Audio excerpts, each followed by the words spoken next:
बिस्मिल्लाहिर्रहमानिर्रहीम। आई मोहम्मद आब्दुल হোসেন भुइया, junior instructor electronics technology, Chandpur polytechnic institute.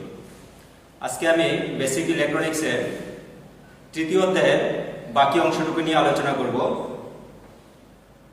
Last ক্লাসে আমি পিএন জাংশন ডায়োডের ফরওয়ার্ড বায়াস এবং রিভার্স বায়াস পর্যন্ত আলোচনা করেছিলাম। আজকে সেই ফরওয়ার্ড বায়াস এবং রিভার্স বায়াসে ভোল্টেজ এবং কারেন্টের যে সম্পর্কটা আছে, ভোল্টেজের সাপেক্ষে কারেন্ট কিভাবে পরিবর্তিত হয় বা কারেন্টের আচরণটা কেমন হয় সেটা নিয়ে আলোচনা করব, যাকে বলা হয় VI characteristics curve. VI means V means voltage, I means current. এখানে ভোল্টেজের সাপেক্ষে কারেন্টকে একটি গ্রাফের মাধ্যমে স্থাপন করা হবে এবং সেটাই হচ্ছে ডায়োডের ভিআই বৈশিষ্ট্য রেখা। এখন আমরা দেখে নেই যে ফরওয়ার্ড কন্ডিশনে সেই ভিআই ক্যারেক্টারিস্টিক্স কার্ভটা কেমন হয়। আমরা তাহলে প্রথমে একটি ফরওয়ার্ড কানেকশন চিত্র অঙ্কন করি। এটা হচ্ছে পি টাইপ, এটা হচ্ছে এন টাইপ। হোল থাকবে, এখানে থাকবে ইলেকট্রন।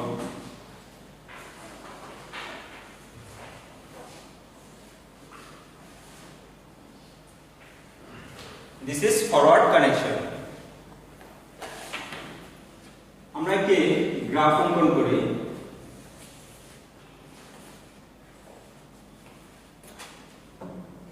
গ্রাফে ভার্টিক্যালি আমরা কারেন্টকে প্লেস করলাম, আই দ্বারা কারেন্টকে ডিনোট করা হয়, আর হরিজন্টালি আমরা ভি কে ডিনোট করলাম। V means voltage. এই গ্রাফে আমরা 0 থেকে ভোল্টেজকে পজিটিভলি বাড়াতে থাকব, তার সাপেক্ষে কারেন্টের অবস্থানকে আমরা দেখে নেব। পূর্বে আমরা আলোচনা করেছিলাম যে পিএন জাংশন টাইপের এখানে যে পটেনশিয়াল ব্যারিয়ার, যদি এটা আমরা সিলিকনের ক্ষেত্রে চিন্তা করি, তাহলে সেই পটেনশিয়াল ব্যারিয়ার হবে 0.7 ভোল্ট। 0.7 ভোল্ট। 0.5 থেকে 0.7 ভোল্ট। স্ট্যান্ডার্ড অ্যাকোরেট হচ্ছে 0.7 ভোল্ট। এখন আমরা যখন এখান থেকে এক্সটার্নাল ফোর্স থেকে ভোল্টেজ অ্যাপ্লাই করব, প্রথমে ধরে নেই যে 0.1 ভোল্ট অ্যাপ্লাই করা হলো, 0.1 ভোল্ট, তারপর 0.2 ভোল্ট, 0.3, 0.4, 0.5, 0.6, 0.7। তো যখন এখান থেকে 0.1 ভোল্ট আসবে, তখন কারেন্টের কোনো পরিবর্তন হবে না। কারণ কি, আমরা পূর্বে আলোচনা করেছি 0.7 ভোল্ট পর্যন্ত যতক্ষণ পর্যন্ত কারেন্ট না দেব, ততক্ষণ পর্যন্ত এই ডায়োডটা অ্যাক্টিভ মোডে যাবে না, এর মধ্যে দিয়ে ইলেকট্রন ফোর্স করবে। যখন আমরা 0.2 তে দেব, একই কন্ডিশন, কারেন্ট বাড়বে না, কারেন্ট 0 তেই থাকবে। 0.3 একই কন্ডিশন, 0.4, 0.5। যেহেতু এটা 0.5 থেকে ধীরে ধীরে একটু বাড়তে থাকবে,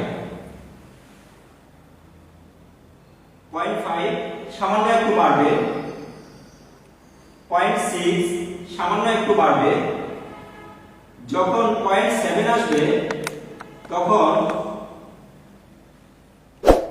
খুব দ্রুত গতিতে কারেন্ট বৃদ্ধি পাবে।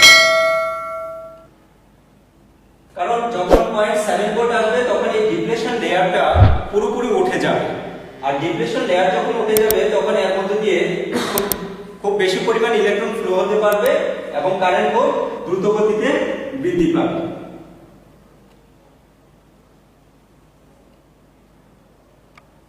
খুব দ্রুত গতিতে বৃদ্ধি পাবে। তাহলে এটা হচ্ছে ফরওয়ার্ড কন্ডিশন। এখন দেখি রিভার্স কন্ডিশনটা কি হয়। আমরা একটি রিভার্স ডায়াগ্রাম অঙ্কন করি।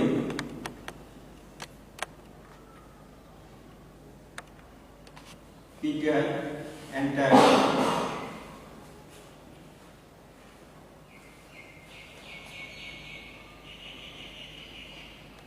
রিভার্স কানেকশনটা কেমন হবে? ব্যাটারির নেগেটিভ সাইড হবে ডায়োডের পি টাইপের সাথে, আর ব্যাটারির পজিটিভ সাইড হবে ডায়োডের এন টাইপের সাথে।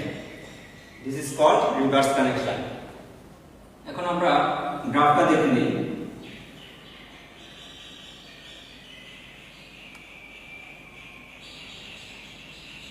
এটা হচ্ছে ভোল্টেজ,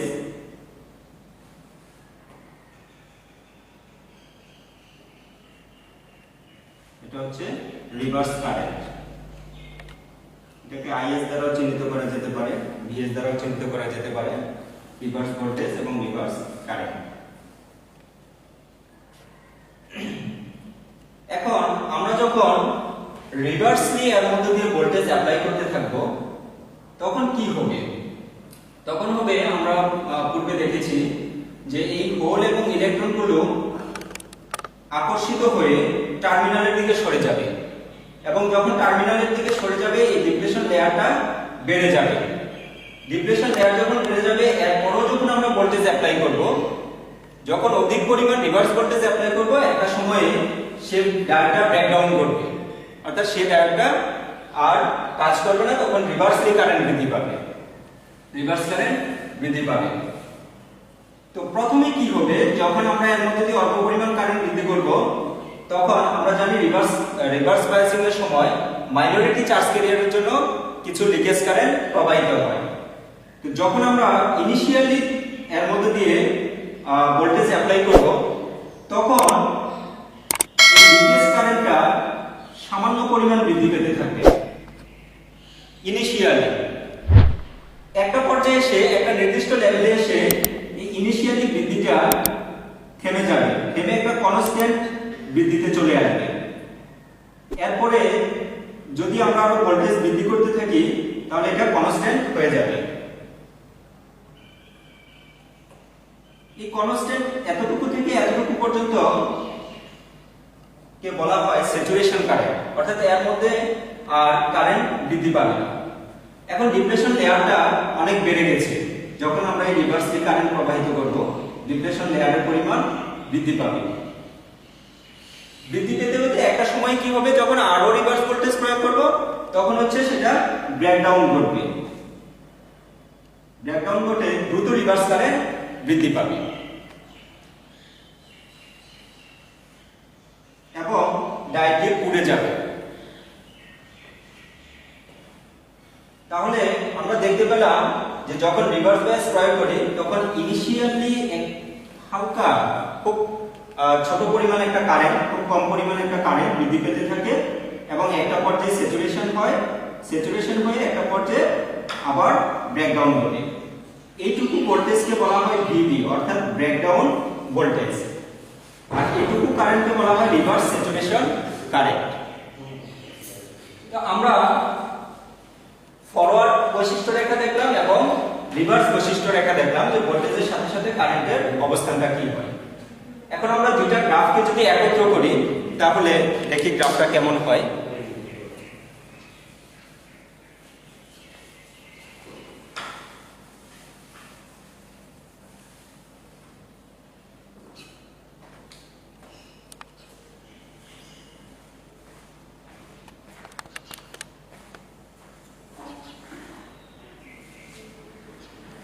তোমরা জানো এটা একটা xy অ্যাক্সিস, এই ভার্টিক্যাল লাইনকে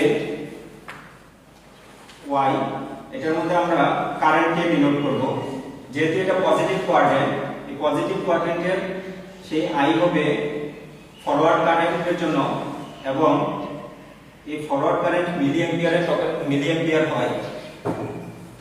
আর এই পাশে যে ভোল্টেজ বৃদ্ধি পাবে সেটা হচ্ছে ফরওয়ার্ড ভোল্টেজ VF, বাম পাশে হচ্ছে রিভার্স ভোল্টেজ VR, আর এ পাশে হচ্ছে রিভার্স কারেন্ট IR, সেটা হয় মাইক্রোঅ্যাম্পিয়ার।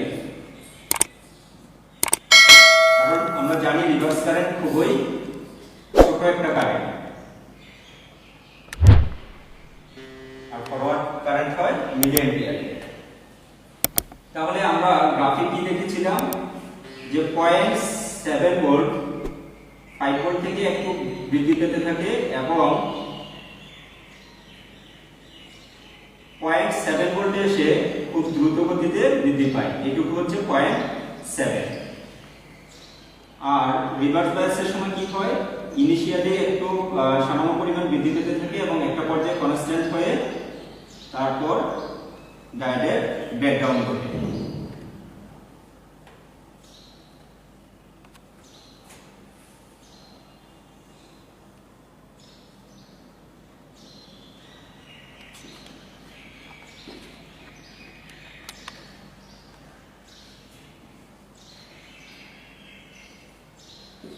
এটা হচ্ছে ফরওয়ার্ড কানেকশনের সময়, আর এটা হচ্ছে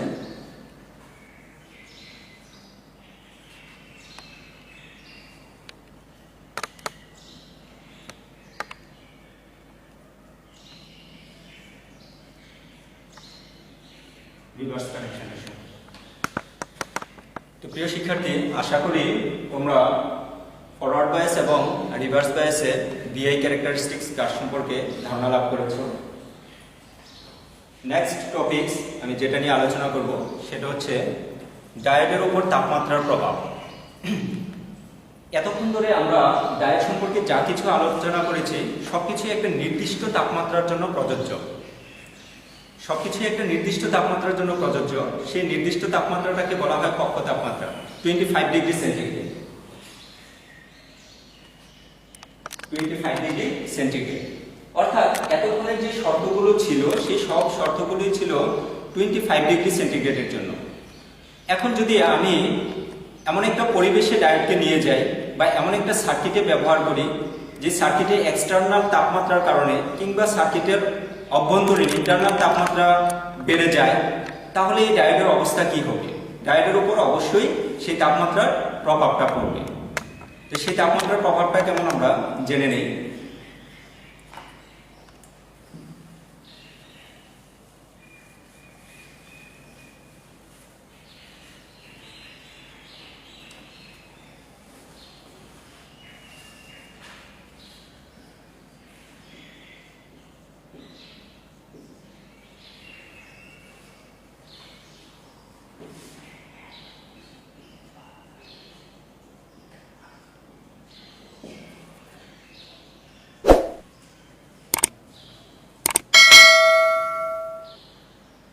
ডায়োডের উপর তাপমাত্রার প্রভাব।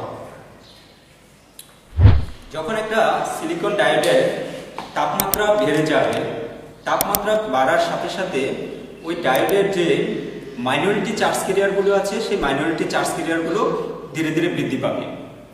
মাইনরিটি চার্জ ক্যারিয়ার বৃদ্ধি পেলে কি হবে? জাংশনের পুরুত্ব কমে যাবে। আর যখন জাংশনের পুরুত্ব কমে যাবে তখন ফরওয়ার্ড বায়াসিং এর সময় যে পটেনশিয়াল ব্যারিয়ারটা আছে সেই পটেনশিয়াল ব্যারিয়ারটা যদি তাপমাত্রা বৃদ্ধি পায় তাহলে পটেনশিয়াল ব্যারিয়ারটা কমে যাবে। আবার যদি তাপমাত্রা কমে যায় তাহলে পটেনশিয়াল ব্যারিয়ারটা বেড়ে যাবে। সেটা কেমন আমরা দেখি।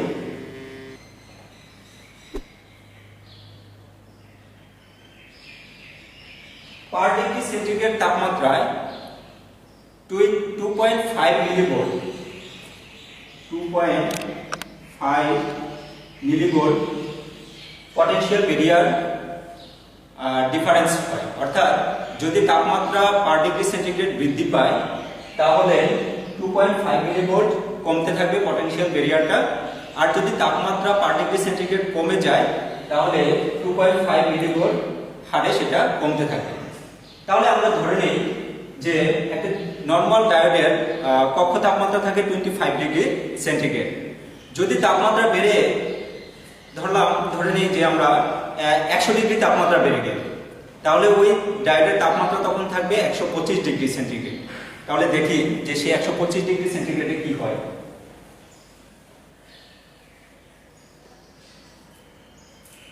অর্থাৎ ডায়োডের প্রাইমারি ইনিশিয়ালি তাপমাত্রা ছিল 25 ডিগ্রি সেন্টিগ্রেড, তাপমাত্রা বেড়েছে 100 ডিগ্রি সেন্টিগ্রেড। তাহলে টোটাল তাপমাত্রা, টোটাল টেম্পারেচার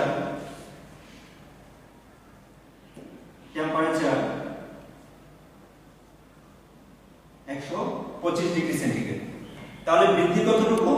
100 ডিগ্রি সেন্টিগ্রেড। তাহলে প্রতি ডিগ্রি সেন্টিগ্রেডে যদি 2.5 মিলিভোল্ট বৃদ্ধি পায়, তাহলে 100 ডিগ্রি সেন্টিগ্রেডে পটেনশিয়াল ব্যারিয়ার বৃদ্ধি পাবে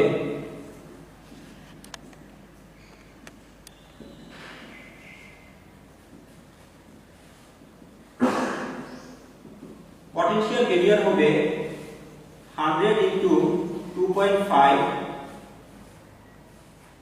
মিলিভোল্ট। যেহেতু 100 ডিগ্রি সেন্টিগ্রেড তাপমাত্রা বৃদ্ধি পেয়েছে, তাহলে এটাকে আমরা যদি গুণন করি তাহলে হবে 250 মিলিভোল্ট। মিলিভোল্টকে যদি আমরা ভোল্টেজে প্রকাশ করি, দ্যাট মিন্স এটাকে যদি আমরা